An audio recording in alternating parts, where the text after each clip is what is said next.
My name is Clancy Immislund, and I'm an alcoholic. As who wouldn't be, I think. Before I say anything more stupid, I'd like to start off with something that happened to me a week and a half ago or so that you might get a kick out of. About, 10 years ago, I was in school, and a boy and I had come back from the Navy after the war and gone back to school, and he was fresh out of high school, but we were in the same grade, but quite an age difference. And he was one of these clean-cut, all-American types that repel me on sight, and you, I'm sure. But he and I banded together and pooled our meager resources, and we won the National Intercollegiate Championship in 1949, and he and I made up the team. And even at that time, people were saying, why can't you be like Dick, good old Dick, clean-cut, all-American boy, you rotten, sodden bum, you know. And my wife used to tell me about why couldn't I be like Dick, and my parents, and the president of the college, and my friends. And in the ensuing years, things got worse. We pulled farther and farther apart. I kept sinking deeper into the mire.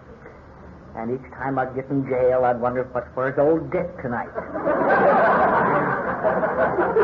Old Dick kept rising, and I kept sinking. Eventually, I was committed to the nut house, and Dick was elected president of the Junior Chamber of Commerce. And by this time, I'd left Wisconsin far behind me. I wanted to be as far away from this wretch as I could be. And I got thrown into jail in new and different states and cities and under new and varying conditions. And Dick, with perseverance and pluck, rose to the top. Last year, I think we achieved our widest division. I'm sure everyone that I knew said, why can't Clancy be like that person? And, so last year I finally wound up in a new area in the Phoenix drunk tank, and some guy was giving me the boots because I'd vomited on his bed. And old Dick was elected president of the State Junior Chamber of Commerce. I've been made an executive of the bank in my hometown.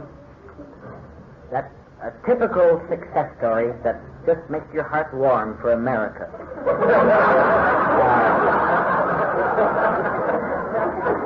So about 2 weeks ago, I got a letter from my mother, and it had a clipping in it.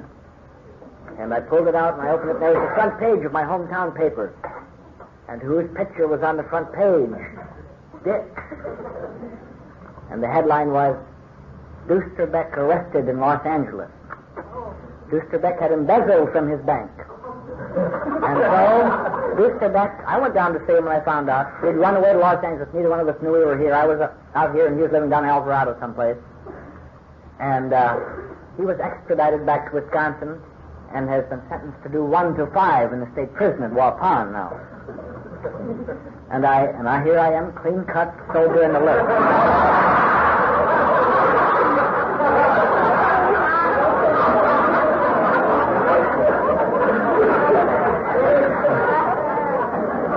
And I feel if there's any justice anywhere in this world, someone will write to him and say, Dick, why can't you be like Clancy? But I got quite a laugh out of that clipping, though I showed it to everyone that could stand still long enough to look at it. It did give me a laugh, but it did call back that perhaps my past years could have been a little better spent than they were. Late last summer, early last fall, I guess, I spoke here.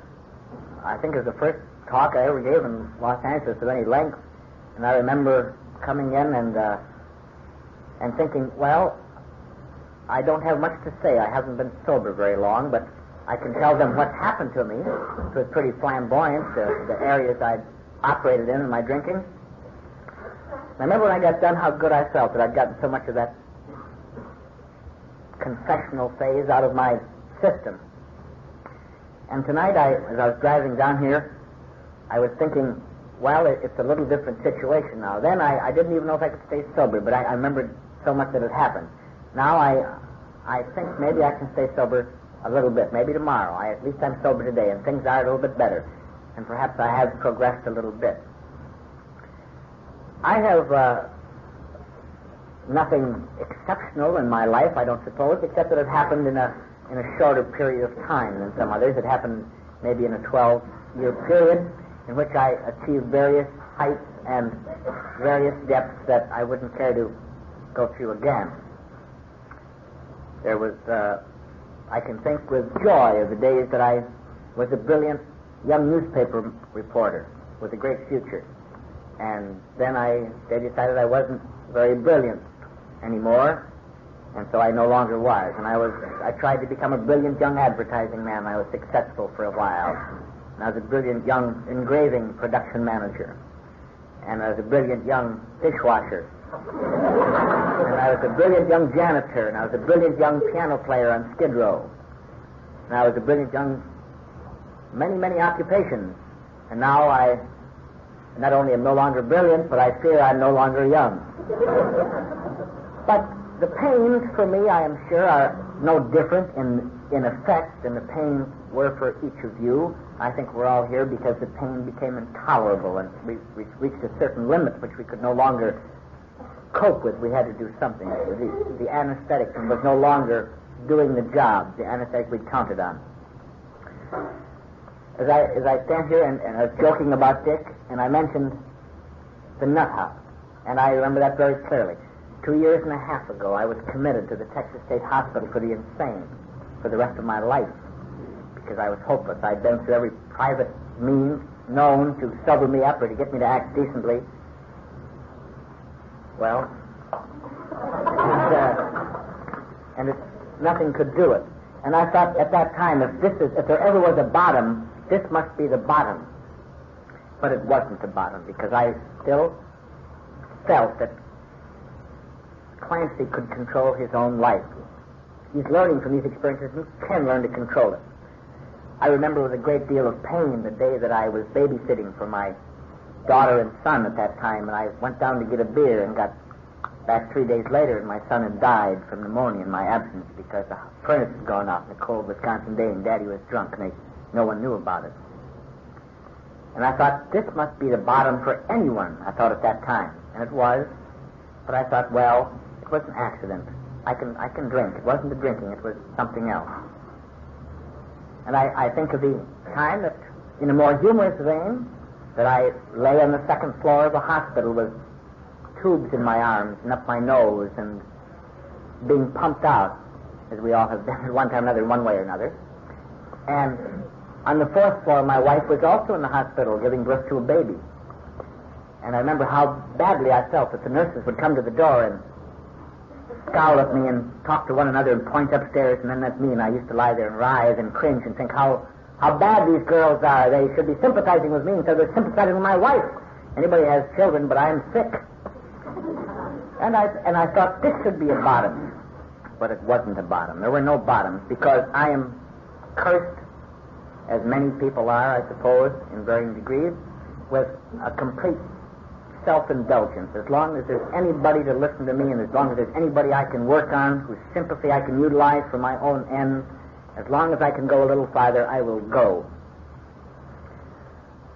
I remember the time that on a drunk I killed my best friend. I thought this was the bottom. What can I do? I thought maybe I could stop drinking. No, that didn't come to me. I thought I have to run away, as I have done so many times in my life. I ran away from the Midwest. I played the piano on Skid Row in San Francisco for 4 months until a friend found me and pulled me off. These things are not important in themselves, except that what is my bottom evidently is maybe worse than someone else's bottom and better than another person's bottom. Bottoms are strictly relative. It's how much I could force on myself, how stupid I was, how self-willed I was before something got through to me. And I don't know where the difference comes. I wish there was a line or a marker or a flag that would go up and say, you've now had enough, you're never going to drink again, this is it. But you don't know. This afternoon at the 6300 Club, I was sitting there after the meeting, and a fellow came up and he said, Clancy, he said, I hate to confess this to you, he says, but I'm just coming off a drunk. And I've seen him several times. He said, I've been to 90 straight meetings, 90 meetings in 90 days, every night. He said, and I was feeling so good, I felt that I couldn't be an alcoholic. So he's been drunk a week and he lost his job and he's starting over again. But for him, he had to find out again. I hope he doesn't have to find out anymore. I hope I don't have to find out anymore. whatever my difficulties are, I've almost to the conclusion that drinking again will not help them. As the book says, and as the grapevine says this month, and as everybody says, no one ever came off a drink richer or healthier, or in possession of more material benefits than they started.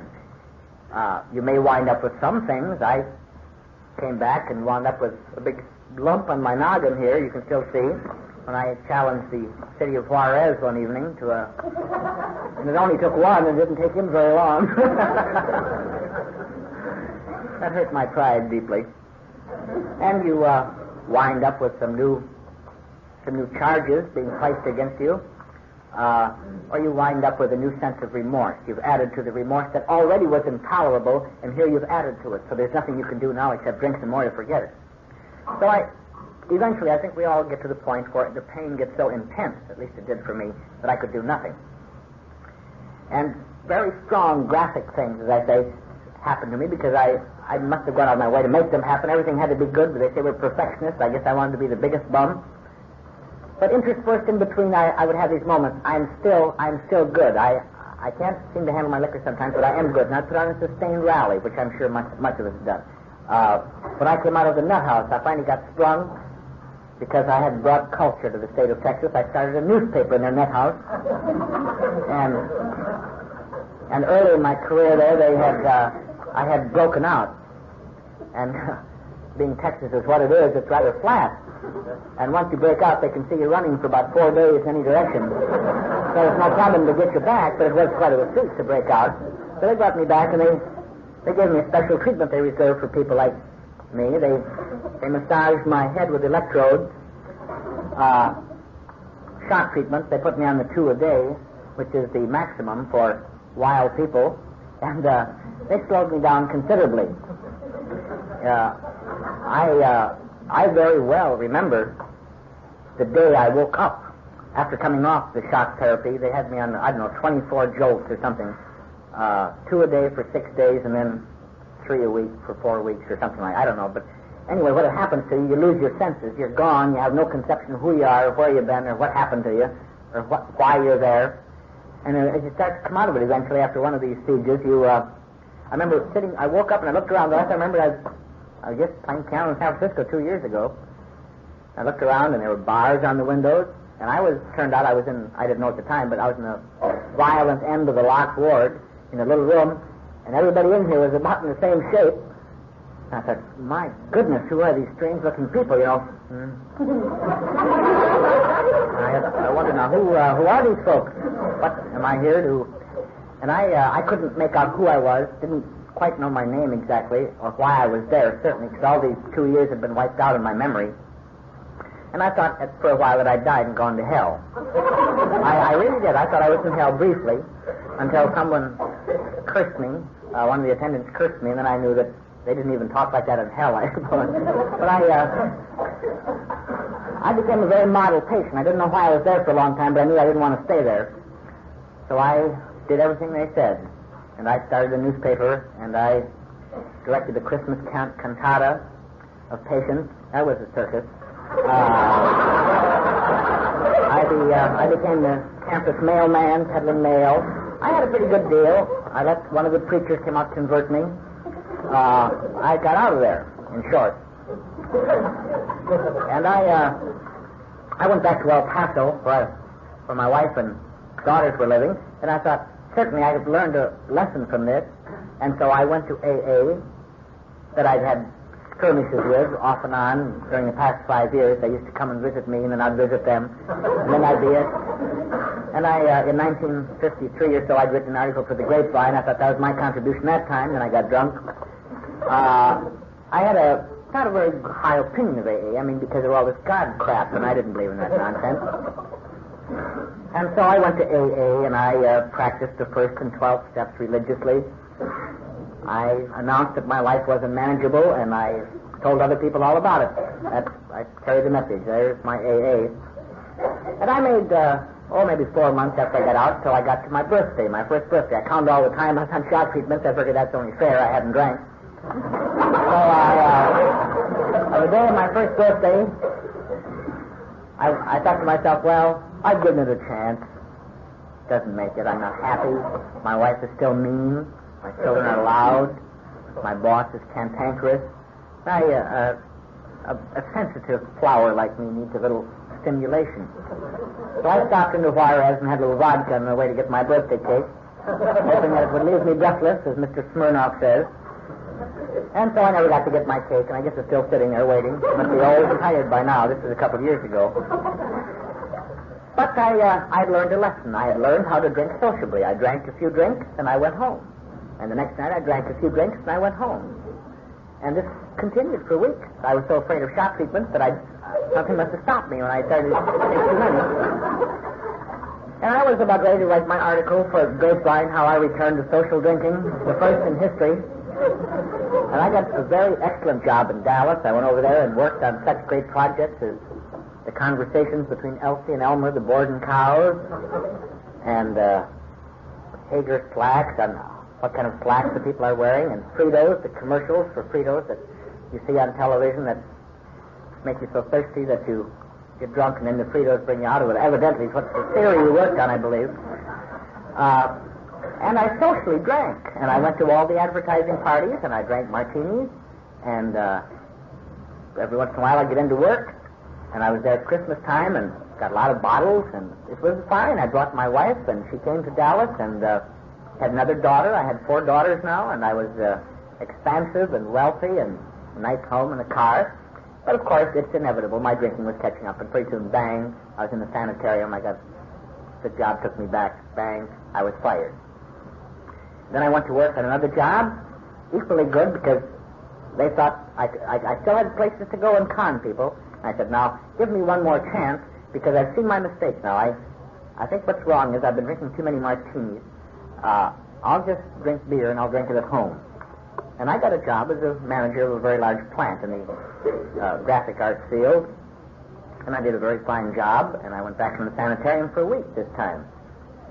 And finally, my wife and children left me for the final time, and I lost my job, and everything came to an end. Every chance I'd had finally ended. And I thought, boy, I'm really being persecuted. This is too much. So I rented a car. My car was gone. My house was gone. My family was gone. And I rented a car and flipped off to Wichita Falls and wrote a newspaper for some political campaign. Just sat at a typewriter in a hotel room and drank and wrote a whole newspaper. Flipped off, drove across the state, careened, I should say, all the way across Texas in this rented car to El Paso. Got drunk, got thrown out of the bullfight, which is a very hard thing to do in Juarez. Alienated every friend I had in El Paso and careened off to see what was happening farther north in Oklahoma. And let's say I finally wound up in the Phoenix tank, alone, sick, broke, rotten, filthy. And since I couldn't drink, I had to face the reality that I was there and there was no place for me to go. I had just enough for within $1 or so of paying my fine, so I got out. I remember very clearly standing on that hot summer's day in downtown Phoenix, sick, as I say, and rotten, unshaven, no place to go, and thought, what in the world do I do now? Who can I contact that will help me out of this mess? And I had a dime. I didn't have enough to place any prepaid calls, but I called collect. I called to all my relatives in Wisconsin and in Minnesota, and I called all the places I'd worked for the last 8 years, or 9 years. I called the college I'd attended. I called everyone, in short, that I could possibly think of that I knew. Incidentally, I called Dick, and he... But not a person of all that crowd would even accept a phone call from me. They wouldn't accept a collect phone call. And I had no conception who my wife was, and she instituting divorce. So there was nothing, I had no place to go. I had my choice right then, and this is true. We laugh at it now, but this is how we feel, at least how I felt at the time. I thought, now how can I commit suicide? I can either commit suicide, or there's nothing else to do. And even suicide is not allotted to you at that time, because for we people, I think, to commit suicide, we have to envision ourselves lying in the casket, and many people passing by and saying, gee, I'm sorry I was so mean to those clients. Otherwise, suicide is pointless. And there wasn't anybody that'd do that, I didn't think. So I thought, I can't even kill myself. Christ, I'm denied such small privileges as this. So I walked 12 or 14 blocks to Phoenix, dodging police and terribly alone, and walked to the family. My name Arab is Club at Phoenix, and I walked in and I sat there for 3 days and shook and shook and shook. Was very sick. And I finally got through to an editor that I once knew in Texas on the guise of being a Phoenix correspondent calling in, so he accepted the charge. And I laid my story on him. He wired me $20 on the basis that I would not use it to come back to Texas. So therefore, Los Angeles held forth its arms to me. So I came here, and I went back to AA, and I thought, I have to give AA one more chance. It's funny now, and it's funny in retrospect, these things, but we all have been there in various ways ourselves. We know the terrible feeling of this is the end, and I think this was the end. I had never much more important bad things that happened to me, but nothing that left me such a feeling of alone. There's nobody now except you that gives a damn whether you live or die. So if you don't care, you're done. And I thought, what is it? I knew the book. I think one of the greatest drawbacks that a slipper has in coming back, or a person who's played around with the program for length of time, is that you know all the phrases. You know the book. I read the book twice, and I didn't pay any attention to it. I read the book. I knew the steps. I could recite them. When I came back to AA, I knew all the cliches. I knew all the trite phrases. I'd ridiculed all the spiritual bourgeois that people had been pushing out. And all of a sudden I find myself in a position where I have to go back and start all over again and listen to the same things and try to believe them. Things that I'd spent years ridiculing. I knew them, but they didn't apply to me. Now I have to believe that they apply to me. And for any slipper, any person coming back, I think that problem is there. There's no longer any golden, wonderful honeymoon period, at least not like I've heard it described. There's no longer any magic in coming into an AA meeting. There's not going to be a mantle of fire descending on you that's going to relieve all your pains forever and again as long as you live. You're going in there, you know, because this is the only damn place you can go to keep sober. And if you can't get it here, you're done, because you've tried everything else. And so I threw myself into it. And I didn't do a very good job. I was pretty sick mentally. I know that alcohol is our problem, but I'm sure that our squirreled up thinking compounds it grievously.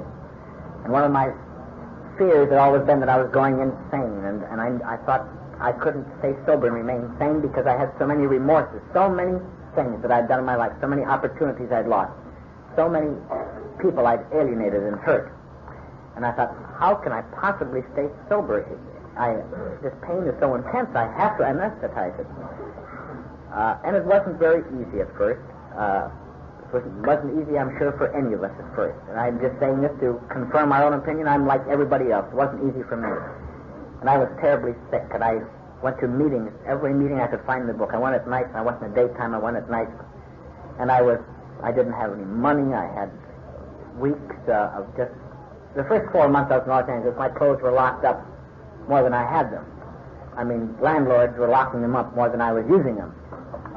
So they still retained some semblance of use because I didn't use them much when I first came here. But I didn't much care, really, because my thought was, I have to get sober. What can I learn in this Alcoholics Anonymous program? And I thought, if there's anything I must learn something about this God nonsense. I had God pounded into me when I was a little boy. I was raised in a Lutheran family where God sat in a cloud. And it seemed to me as a little boy, he sat up there somewhere and he was a mean, scowling old thinking. He waited for people to make mistakes, and as soon as they made a mistake, he'd look around, and I didn't want anything to do with people like that. I wouldn't drink with a guy, I wouldn't stay with him sober, as the phrase goes. And so I had to find something that I could understand, and I thought higher power, and I talked to many friends, and they helped me a great deal in formulating an opinion. And it finally, now, this is very brief, and I won't bore you with it, but my God, to me, my higher power, is certainly not your higher power, and I'm sure you all have yours. I have mine.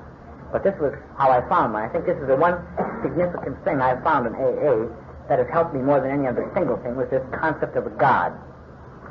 And I thought, now, how can I approach a God? I have no use for any God I've ever heard about where is God? And I to get on this higher power business, I thought, well, what do I respect? What is the single factor in the world that I respect? I don't respect money. I know people with money that I hate. I don't respect physical things. I respect, I guess, intelligence. I have a great deal of respect for people that I have an infinite amount of intelligence that can think. In a small degree, I have the respect for the man who can lift the hood of my car, and I say, gee, that's a big hunk of iron, and he says, no, that's your carburetor. And there goes the carburetor. There must be something that I can evolve for me that I can believe more, that will fit what I can understand. I don't understand very well. And eventually, through months of grasping and probing, it may change tomorrow. But I came up with something that's helped me a great deal recently. And the thought, for me, my personal God, my personal, that I pray to is like, I think of as this intelligence as something maybe like a television antenna. And it's sending out a picture of good, or a picture of what is right, of serenity, peace, understanding, whatever you may call it, to everybody. No more to me than to you, or no more to you than to me, because we're all getting it. And I feel if I'm not utilizing it, if I'm not getting any serenity or peace, I've been monkeying around with these dials on my set, and there's something wrong with the receiver. There's nothing wrong with the antenna sending it out. And so if I'm not careful, I get nothing. And if I work very hard, and I keep doing the things that I'm told to do, then I can understand. Then I'm in effect working a little bit with the dials, and maybe all the snow and fuzz will slow down after a while, and there'll be a little line, or there'll be a vague outline, or a vague picture, as we all have done with our TV sets, and you keep playing around and hoping, this is the knob, no, this is the knob, this is the knob. And so in every way, I have to try to monkey with these sets myself. I have to try to become less intolerant. I must become less resentful. I must work on the resentful knob. I must work on all the knobs of my personal failings that have made this picture completely undecipherable to me. And I think that if I am doing this, if I am working, I will get some serenity. If I do not, I can't say God is persecuting me, God is making it tough on me, God has forgotten me, He's not answering my prayers. What kind of a God to change gods again? This one isn't getting my messages. But I do think Clancy is sure screwing up again. Clancy better get on the stick. Clancy couldn't sleep last night. Clancy's doing something wrong. And this way I've been able to understand it. As I say, this means nothing. I'm sure that your concept of God is much better than mine. But to me, I've been able to live with this, and I've been able to understand the 12 steps of this program in light of that. As a God who does love me, but He doesn't love me better than anybody else, and He doesn't love me less than everybody else. He loves me, and He loves you, and He loves them, and if we wish to return this love, we'll be serene, or more serene and more happy. If we do not, then we're just monkeying with the dials and playing with the rabbit ears, and pretty soon it's all going to be all snow up there again, and we're going to be drunk. And I had a little trouble with humility. I feel that, I don't know about you folks, but to me, the one reason I could never achieve any humility was because I always felt so insecure and inadequate that I had to keep the front up constantly. I could never let down the front and even pretend to be humble, because people might see how really humble I really was, what a rotten bum I was. Always arrogant, smart, always smart and smart, clever, ha, nothing ever gets through to me. Because if you keep the wall up thick enough, they'll never find out what a softy you are. Nobody can ever hurt you. You're never happy, but nobody can ever hurt you. And you go through life and you think, I've got it made, except the times when you wake up in the middle of the night and you think you're going insane, and the times you can't eat and you have to stay drunk to maintain the front. But outside of that, it's a marvelous defense against the world. And I think in AA, one of the great concepts for me was the idea that everybody here feels as inadequate as I do. Everyone here, in one way or another, feels that they have committed the sins that I've committed. Not the same ones, but they feel they're as black as the ones I've committed. And everyone here is here for one reason. We're not here, for Christ's sake, to go to the Elks Club to sell merchandise to the guy sitting next to us. We're here for one reason, to get our sanity back. And certainly everyone must be at the end, because nobody comes in here after 2 beers when they don't like the beer, so they come to AA. We're here because we spend our life, or as much as we care to spend, of trying every method of cheating and robbing and lying and using every method known to stay away from facing reality. And so, but still, humility to me was a tremendous hurdle. I don't understand humility. Humility, when I think humility, I'm sorry, but all my life has conditioned me. For many months I thought humility was the little humble, tugging on their forelock type that smiled everything and never answered back and never did anything. And I'd run kicks like that of 4 or 5 days of adopting humility. And at the end of about 5 days, I'd be so upset I'd curse every one of them. All my humility kick was, I varied constantly between this arrogance of insecurity and this trying to be humble, which didn't fool anybody, myself. And I thought, I'll never get this humility nonsense. I'm too stupid. I can't make it. And then for me, now this may not be for anyone else, but for me, it suddenly came to me that maybe humility, for me, I could think of as teachability. Because part of my front was all the time, you can't tell me anything. I know it, and I know it first, and I know it better. And the idea that maybe somebody else could teach me something. Maybe I could listen to someone else. Maybe I could sit night after night after night in an AA meeting, not just to come in out of the cold, but to listen and try to apply what I'm hearing, try to apply to my own life and my problems. And somehow or other, by using teachability for humility, I found a little piece that probably is not the correct way to work AA, and I wouldn't suggest it to anyone else, certainly. But for me, this is what I found these past months, that I can maybe a little bit be taught. Maybe I can be taught more next week, and maybe, I hope, much more next year. But at least I've been able to listen a little bit. I've been able to get enough security so I can take down the front enough so I can let people know that I'm listening. And that is, to me, a marvelous thing, because the pressure's off. You don't have to impress so many people anymore. You don't have to keep conning. You can kind of sit back and say, well, if you don't like me, you don't know what you're missing, because I'm all right. It's a marvelous feeling. But I've had some good things in AA. I mean, no material things, especially. During the time I've been here, I've been one of the outstanding janitors on South La Brea. We're perfectionists, and I try to get the cleanest windows in our shopping center. I have washed dishes up on the Sunset Strip, and I'll never smear another dishwasher again, because I couldn't even cut it. These guys were waiting for me, and I was slow, and I thought, this is pretty sad. Here I've spent all my life making fun of dishwashers, and I can't even do it.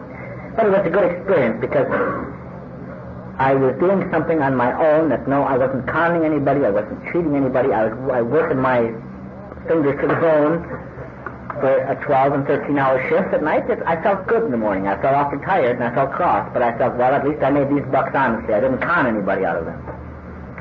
And I have done various things. Now, next week, if things go well, or maybe not. If things go well, I'll be writing again, maybe, for NBC television.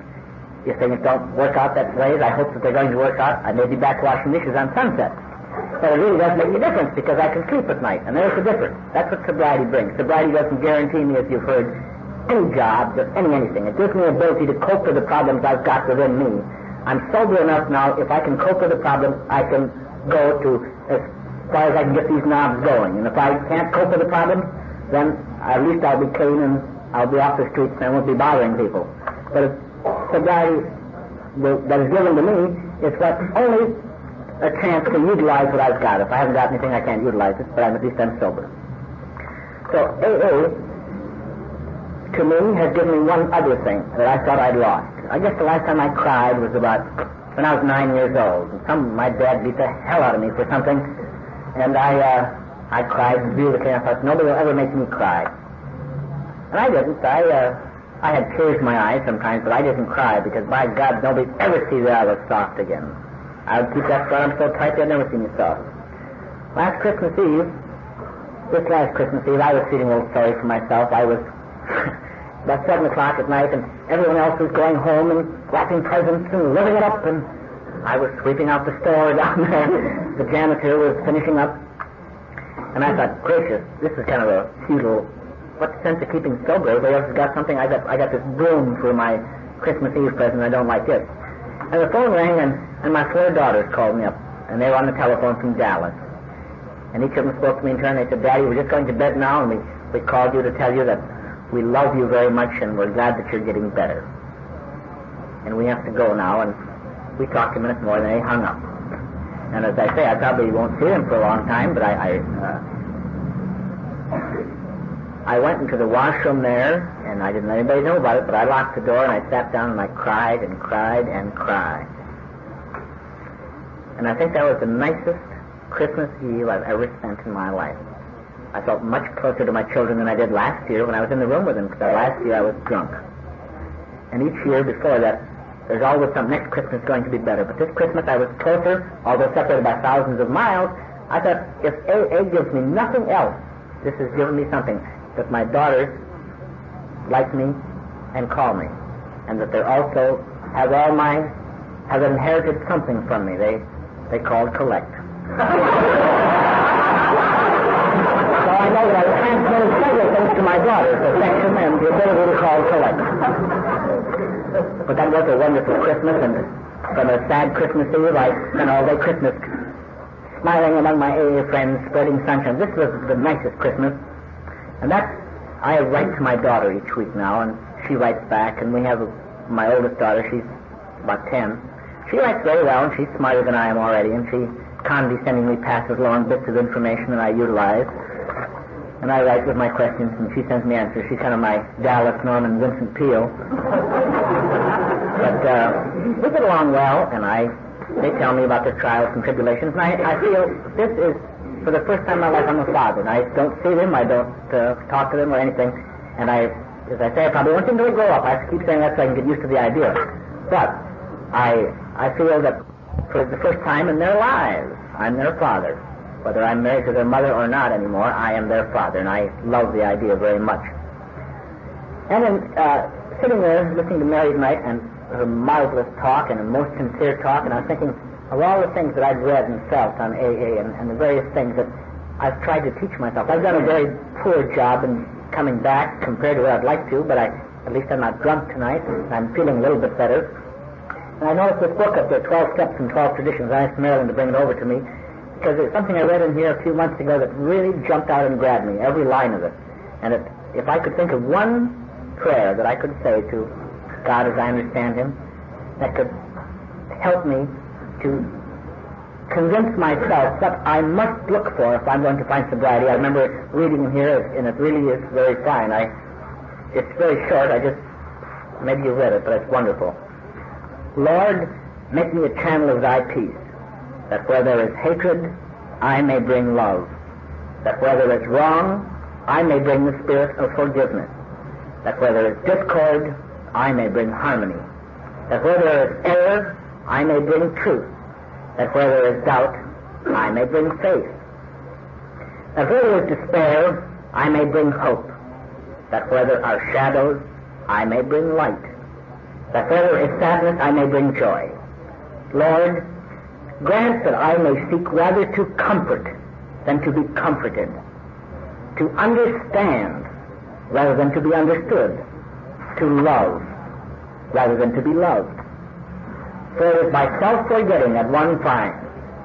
It is by forgiving that one is forgiven. It is by dying that one awakens to eternal life. Thank you.